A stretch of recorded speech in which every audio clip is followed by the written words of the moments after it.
लेकिन प्रचार तो करोगे ना? हाँ जरूर, क्यों नहीं। क्या कहोगे लोगों से? ये हम लोगों के लिए ये पार्टी लड़ रहा है, तो इसको इसको जिताओ। ये जब हम लोगों का विकास करेगा तो प्लीज इनको जिताओ। ये अगर हम लोगों का हमारा हक देना चाहेगा तो इनको सपोर्ट उनकी करेंगे। पार्टी का नाम क्या है? चुनाव चिन्ह क्या है उनका जिसके लिए आप बोल रहे हो? हाथी। हाथी। तो देखिए स्कूल है, पहले 2 टीचर आता है, पहले 4 था।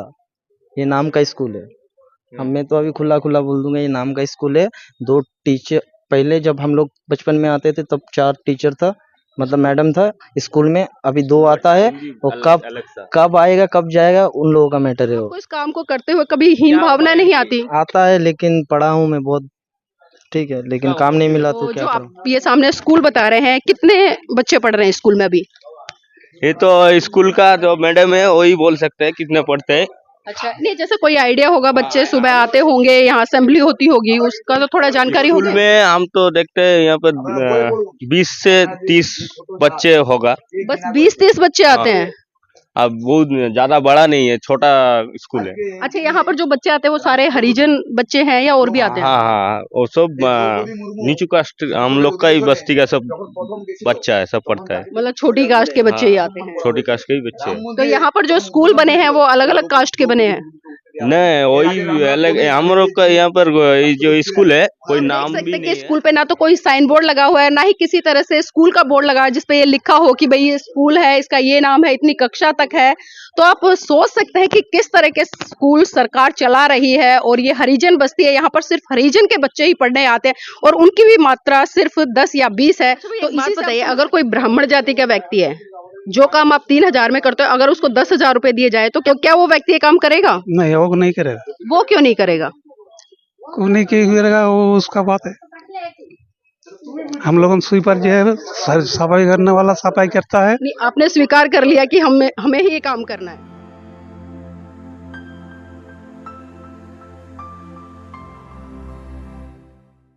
नमस्कार, आप देख रहे हैं एनबी न्यूज 24x7 नीलम बोध के साथ। और साथियों, आज हूं मैं बंगाल में।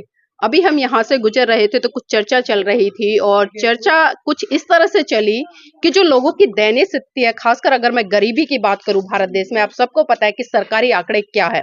अगर मैं बात करूं, 3,000 बच्चे रोज भूख से भारत देश में मरते हैं और 90 लाख लोग भूख से सोते हैं। इसी से आप आकलन लगा सकते हैं कि आज भारत की जो दयनीय स्थिति है वो कितनी है और जो लोग गरीब हैं किन हालातों में वो जी रहे हैं। हम मिदनापुर में हैं और ये हरिजन बस्ती है, इसलिए मुझे यहाँ पर रुकना पड़ा और मेरे अंदर जिज्ञासा हुई कि जो हरिजन बस्ती है उन लोगों से जुड़ा जाए और उनसे जाना जाए कि आज जो गरीबी के हालात हैं और ये हरिजन बस्ती है इसमें किस तरह से लोग अपने जीवन को यापन कर रहे हैं। तो आइए जुड़ते हैं उन लोगों से। नाम क्या है आपका? जोशना। ज्योत्सना जी, आप इस तरह से इस हरिजन बस्ती में रह रहे हैं, किस तरह के हालात हैं? कोनो हालत है से तो बुझा मुश्किल। क्या काम करते हो आप? काम नहीं है हमारा। कोई काम नहीं है? नहीं। तो घर का खर्चा कैसे चलता है? चलता है, वो बर्तन वर्तन मांजता है। अच्छा, बर्तन वगैरह साफ करते हो। तो कितना मिलता है वहां पर? कितना मिलता है? 600 800 महीने का? तो एक दिन में कितने घरों में काम करते हैं? एक दिन में 4 घर में। तो आप देख सकते हैं कि एक ही 4 घर में काम करते हैं और एक घर में 600 या 700 रुपए मिलता है। अगर इसको कैलकुलेट करें मोटा मोटा 3,000 रुपए के बराबर जाकर बैठेगा। और 3,000 आज के समय में, पहले मैं इन्हीं से जान लेती हूँ कि परिवार में कौन कौन है। आपके परिवार में कौन कौन है? 10 जन है। 10 जने हैं। तो इतने कम पैसों में किस तरह से मैनेज करते हैं आप लोग? मैनेज करता है, कायला काट पाट गुड़ाता है, बेचता है, खाता है, और कुछ नहीं। तो देखिए, मेरे को तो सुनकर भी रोंगटे खड़े हो रहे हैं कि परिवार में 10 लोग हैं और मात्र 3,000 में किस तरह से गुजर बसर हो रही है। ये बहुत ही दयनीय स्थिति है। और अगर मैं, ये आप मेरे पीछे देख पा रहे होंगे, ये बस्ती, तो मेरे साथ में यहाँ पर बाबूजी भी है, उनसे भी जुड़ने का प्रयास करूंगी। भाई जी, नाम क्या है? लखींदर मद्रा जी। क्या करते हैं आप? स्वीपर का काम करता हूँ। स्वीपर मतलब सफाई का काम करते हैं। तो कितनी सैलरी मिलती है आपको? हमको मिलती है 3,200 रुपया। 3,200 रुपए एक महीने में? ये सरकारी नौकरी आपकी? हाँ, इलेक्ट्रिक डिपार्टमेंट में। ये इलेक्ट्रिक चलता है ना जी। और जे के झाड़ू मारता है। सरकारी नौकरी है ये सरकारी नहीं, कंपनी। अच्छा, प्राइवेट है, ये ठेके पे है। अच्छा, जो सरकारी कर्मचारी जो स्वीपर है उनको कितनी सैलरी मिलती है यहाँ पर? वो मालूम नहीं। वो मालूम नहीं है। घर में कितने लोग हैं? घर में 10 आदमी है। 10 आदमी हैं। बाबा साहब को जानते हो? नहीं, नहीं जानते। तो देखिए बाबा साहब को नहीं जानते हैं। अगर बाबा साहब को जानते तो आज इनका जो मैं कहूँ या लाइफस्टाइल है वो कुछ अलग ही होता। अच्छा भाई साहब, आप इतने कम पैसों में काम करते हो और वो भी सफाई का काम करते हो, स्वीपर का काम करते हो, तो आप कोई ऐसा काम क्यों नहीं करते जिससे कि आपका मान सम्मान बरकरार रहे और आपको मान सम्मान मिले? काम मिलने से तो काम करेगा। मतलब काम मिलता ही नहीं है यहाँ पर। यहाँ तो पैसा दे के काम घुस जाता है। कौन 20,000 देता है, कोई 30,000, कोई 50,000 दे के बड़ा काम में घुस जाता है। हम लोगों का तो औकात नहीं है जे कितना पैसा देगा हम लोगों घुसेगा। अच्छा भाई एक बात बताइए, अगर कोई ब्राह्मण जाति का व्यक्ति है, जो काम आप 3,000 में करते हो, अगर उसको 10,000 रुपए दिए जाए तो क्या वो व्यक्ति ये काम करेगा? नहीं, वो नहीं करेगा। वो क्यों नहीं करेगा? को नहीं करेगा, वो उसका बात है। हम लोगों स्वीपर जो है सफाई करने वाला सफाई करता है। नहीं, आपने स्वीकार कर लिया कि हमें ही ये काम करना है। हाँ, कोई दूसरा काम क्यों नहीं कर सकते आप? दूसरा काम मिलने से तो करेगा दूसरा। जी। तो देखिए अगर मैं यहाँ पर बाबा साहब की बात करूँ या बाबा साहब की विचारधारा की बात करूँ तो बाबा साहब ने बिल्कुल साफ साफ कहा था कि मेरे समाज से आने वाले लोगों इस छोटे काम को छोड़ दो, क्योंकि ये छोटा काम आपको कहीं ना कहीं जिल्लत महसूस कराता है। अगर आपको जो अपना मान सम्मान है या स्वाभिमान स्थापित करना है तो इस काम से निकल कर आपको दूसरे काम की तरफ बढ़ना पड़ेगा। इसी कड़ी में मेरे साथ में यहाँ पर भाई जी भी खड़े हैं, उनसे भी जुड़ेंगे। भाई जी नाम क्या है? विशाल घोड़ा। क्या करते हैं आप?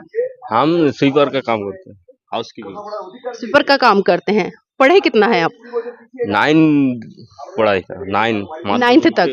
तो आगे क्यों नहीं पढ़े फिर? माध्यमिक से फेल हो गया तो पिताजी गुजर गए, तो पढ़ाई का दिक्कत हो गया, पढ़ा पैसा नहीं हुआ तो और नहीं पढ़ा। तो जो ये काम करते हो आप, ये अच्छा लगता है आपको? अच्छा नहीं लगता, पैसे के लिए काम करना पड़ रहा है।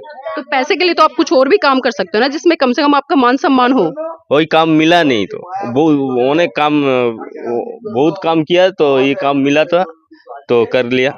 नहीं, कम से कम जो ये स्वीपर का काम करते हो आपको सैलरी बहुत कम मिलती है। इससे तो अच्छा आप फ्रूट की रेडी भी लगा सकते थे, सब्जी बेच सकते थे, कपड़े बेच सकते थे। कम से कम उसमें आपका जो मान सम्मान है वो बरकरार तो रहता। वही सब्जी का काम तो हम लोग तो नहीं कर सकते ना, सब्जी कहाँ से मिलेगा? नहीं, बाजार से मार्केट से ला सकते हो ना। यहाँ बाजार लगता होगा बड़ा, वहां से खरीद के आप गलियों में सब्जी बेच सकते हो। वो सब्जी किनने से तो पैसा लगेगा ना, तो सब्जी किन के खा रहा है। अब सब्जी उठा के तो मैंने बाजार में बिक रहेगा तो वो तो बहुत ज्यादा पैसा लगेगा। ये जो आपकी हरिजन बस्ती है इसमें सभी लोग यही काम करते हैं? हाँ, कोई व्यक्ति ऐसा नहीं है जो नौकरी वगैरह करता हो? वही मालूम नहीं, जो हम लोग इतना पढ़ाई तो नहीं है ना, तो यहाँ बच्चे पढ़ते नहीं, स्कूल नहीं जाते हैं? बच्चे पढ़ते हैं, स्कूल है वहाँ पर। ये आगे स्कूल है? हाँ, वो तो स्कूल। जी। कितने बच्चे हैं इसमें? इतनी बच्चे तो एक बार हमें थोड़ा स्कूल दिखा दीजिए, आप हमारे साथ आइए। तो जो आप ये सामने स्कूल बता रहे हैं, कितने बच्चे पढ़ रहे हैं स्कूल में अभी? ये तो स्कूल का जो मैडम है वही बोल सकते हैं कितने पढ़ते हैं। अच्छा, नहीं जैसे कोई आइडिया होगा, बच्चे सुबह आते होंगे, यहाँ असेंबली होती होगी, उसका तो थोड़ा जानकारी स्कूल होगी। में हम तो देखते हैं यहाँ पर 20 से 30 बच्चे होगा। बस 20-30 बच्चे आते हैं? अब बहुत ज्यादा बड़ा नहीं है, छोटा स्कूल है। अच्छा, यहाँ पर जो बच्चे आते हैं वो सारे हरिजन बच्चे हैं या और भी आते हैं? हाँ हाँ, वो सब नीचू कास्ट हम लोग का ही बस्ती का सब बच्चा है, सब पढ़ता है। मतलब छोटी कास्ट के बच्चे ही आते हैं? छोटी कास्ट के ही बच्चे हैं। तो यहाँ पर जो स्कूल बने हैं वो अलग अलग कास्ट के बने हैं? नहीं, वही अलग हम लोग का यहाँ पर जो स्कूल है कोई नाम भी नहीं है।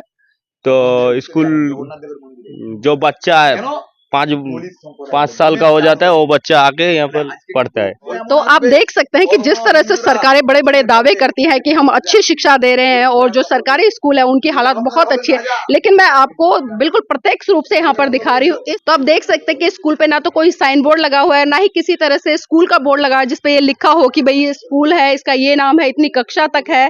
तो आप सोच सकते हैं कि किस तरह के स्कूल सरकार चला रही है। और ये हरिजन बस्ती है, यहाँ पर सिर्फ हरिजन के बच्चे ही पढ़ने आते हैं और उनकी भी मात्रा सिर्फ 10 या 20 है। तो इसी से आप समझ सकते हैं कि आप कैसे शिक्षित भारत का निर्माण कर सकते हैं। और जिस तरह से अभी भाई साहब से हमने बात की, उन्होंने साफ साफ बताया कि अपनी आजीविका को चलाने के लिए किस तरह से लोग यहाँ पर छोटा काम कर, लोगों के घर में बर्तन मांजते हैं, झाड़ू पोछा लगाते हैं, और यहाँ तक कि जो उनकी बहन बेटियां हैं, जिस तरह से कुत्ता मतलब मालिकों के घर में रहता है, खाना नहीं मिलता है तो वो लड़कियां भी वहीं पर रह जाती हैं। तो आज इतनी दयनीय स्थिति है और इस दयनीय स्थिति को सोच कर समझ कर भी कहीं ना कहीं रोंगटे खड़े हो रहे हैं कि हम कैसे भारत की बात कर रहे हैं, हम सबका साथ सबका विकास किस तरह से हो पाएगा, क्या इसी तरह से हो पाएगा कि एक दलित बस्तियों में रह करके किस तरह से जो भारत का भविष्य है उसके साथ में खिलवाड़ किया जा रहा है। भाई जी नाम क्या आपका?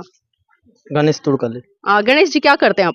मैं जो भैया काम करते हैं वही करता हूँ। अच्छा, आप भी स्वीपर का काम करते हैं, हम्म, तो आपको इस काम को करते हुए कभी हीन भावना नहीं आती? आता है लेकिन पढ़ा हूँ मैं बहुत, ठीक है, लेकिन काम नहीं मिला तो क्या करूँ। काम नहीं मिला। उम्र क्या है आपकी? 20 साल। 20 साल। कितना पढ़े लिखे हैं? मैट्रिक तक। मैट्रिक पास किया है, तो आगे पढ़ाई क्यों नहीं की आपने? मतलब थोड़ा घर में प्रॉब्लम था इसके लिए। घर में प्रॉब्लम थी। बाबा साहब को जानते हो? हाँ जानते हूँ। क्या जानते हो उनके बारे में? हम लोगों का संविधान लिखा है। उन्होंने कैसे पढ़ाई करी?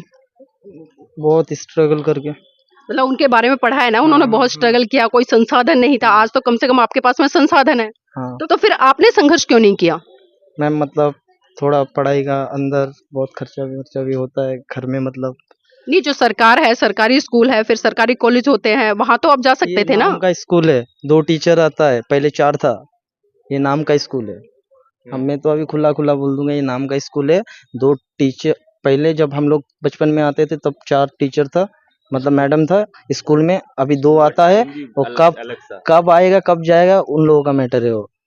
स्कूल टाइम भी तो टाइम के स्कूल क्या है यहाँ पे?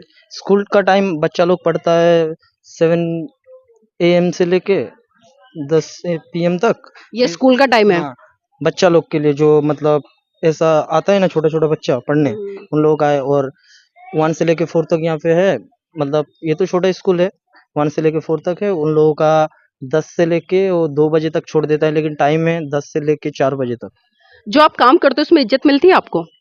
देखिए मैम, इज्जत तो जो काम करता हूँ उसमें इज्जत नहीं मिलती है, वो तो सबको पता है, लेकिन तो क्या आपको इज्जत अच्छी नहीं लगती? लगती है वो। तो क्या आपको इज्जत नहीं चाहिए? जरूर चाहिए। हर एक कोई भी आदमी को, लेडीज हो या फिर बॉयज हो, इज्जत लेके ही तो जीना पड़ता है। तो फिर इज्जत कैसे मिलेगी? अच्छा नौकरी करने से, अच्छा नौकरी करने। और अच्छी नौकरी कैसे मिलेगी? पढ़ने से। पढ़ने से। पता सब कुछ है कि इज्जत भी चाहिए, और इज्जत किसको प्यारी नहीं है, और जो इज्जत मिलेगी वो पढ़ने से मिलेगी, और जब पढ़ेंगे तो आगे बढ़ेंगे।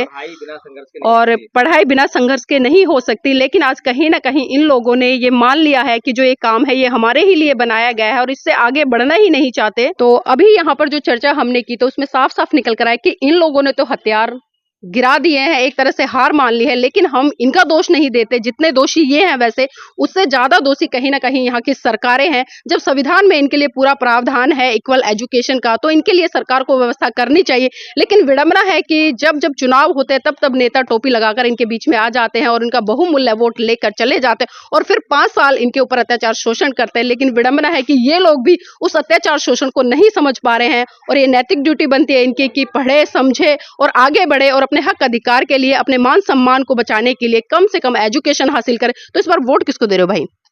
देखिए मैं तो इस साल पहला मतलब देने जा रहा हूँ मतदान। इसके लिए मैं मेरा मतलब इस साल जो आया है अभी, ठीक है, हम लोग, मेरा पापा वहाँ पे खड़ा है, मेरा पापा भी उनका ही मतलब पॉलिटिक्स में है, ठीक है, मैं उसको ही दूंगा जो हमारा विकास करेगा हम लोगों का। नहीं, नाम क्या है उनकी पार्टी का? नाम क्या है? चुनाव चिन्ह क्या है उनका जिसके लिए आप बोल रहे हो? हाथी। हाथी। आपको पता चल गया है कि इस पार्टी की क्या वैल्यू है और आप अपना वोट दे रहे हो, तो मैं ये भी जानना चाहूंगी अपना ही वोट देंगे या इस बस्ती का वोट भी बीएसपी को दिलवाएंगे? देखिए मैम, मतदान तो सबका पर्सनल मैटर है। मैं तो किसी का पर्सनल मैटर में नहीं घुस सकता ना। मैं अपना मतलब मैं अपना साइड से बोलना चाहता हूँ। मैं दूंगा, ठीक है, वो भैया बोलेगा मैं मेरा दूंगा, लेकिन किसी का मन का अंदर तो मैं झांक के नहीं देख सकता ना, ठीक है। यहाँ पे मतलब आप जितना भी समझाएं, आदमी बंदे लोग को समझाएंगे, अभी थोड़ा देर बाद भूल जाएगा। हाँ, लेकिन प्रचार तो करोगे ना? हाँ जरूर, क्यों नहीं। जी। क्या कहोगे लोगों से? ये हम लोगों के लिए ये पार्टी लड़ रहा है, तो इसको जिताओ। ये जब हम लोगों का विकास करेगा तो प्लीज इनको जिताओ।